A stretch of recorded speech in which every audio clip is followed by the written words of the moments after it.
Good morning, good afternoon, good evening, or good night. Whenever you are tuning in, you are welcome here. I am Pastor Carole, the Interim Minister of Congregational Life here at St. Lucas United Church of Christ, and I'm glad to be on this journey of faith with all of you. This is the second week in the season of Lent, on the journey to Easter. Let me ask you, do you like pretzels? Maybe you know of Gus's Pretzels in the city here at St. Louis. Maybe the store Pretzel Boys is something you would prefer. And maybe even walking through a shopping mall and smelling the baking pretzels, you have followed the smell and ended up at Auntie Anne's Pretzels.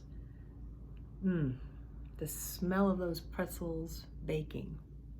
I gotta tell you, a large hot pretzel is my go-to when I go to a concession stand at Busch Stadium when I am cheering the Cardinals. Though it may be a while before we get to do that again.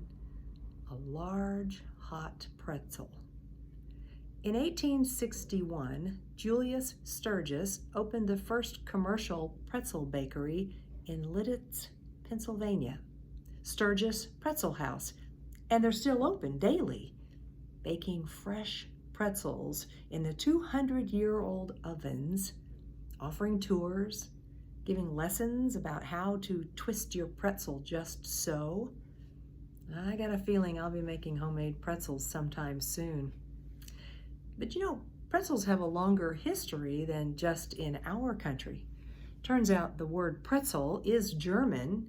It's a German name for something that was used in the 5th century by monks in northern Italy. They were teaching children about prayer, and they were working with them to memorize their prayers. The name pretzel actually comes from a Latin word, pretiola, which means small reward, a reward for learning their prayers. Pretzel sticks are good too, but the ones made by the monks were shaped to resemble arms folded in prayer. Let me show you. They were made like this, with arms folded in prayer as the visual, the reminder that you're praying, and that's what this was about. It reminds us of the penitential nature of the Lenten season, and that prayer is one of those spiritual practices lifted up especially in Lent, all the time, of course, but in Lent. Later in Germany, pretzels became a food of Lent because they're made with no fat.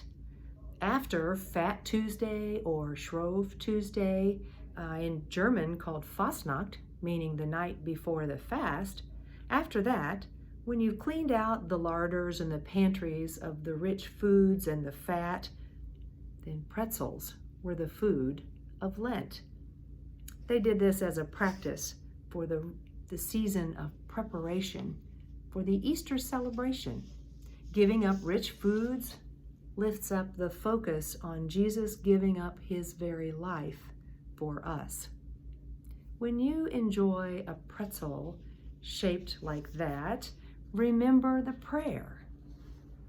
Jesus prayed a lot, remember? And the disciples saw him praying. He was definitely a teacher by what he did. Once, he was praying in a certain place, and after he had finished, one of the disciples said to him, "Lord, teach us to pray as John the Baptist taught his disciples." And that, my friends, is when Jesus taught them what we call the Lord's Prayer. In Luke's Gospel, it is chapter 11, at the very beginning, and he said to say this prayer. So it sounds like we are to use exactly those words. In Matthew's Gospel, Jesus says, pray in this way. It's more of a model prayer, a teaching tool. So in Lent, the season of preparation for Easter, remember to pray. Take time to learn a new prayer even, or better yet, write or speak your own prayer.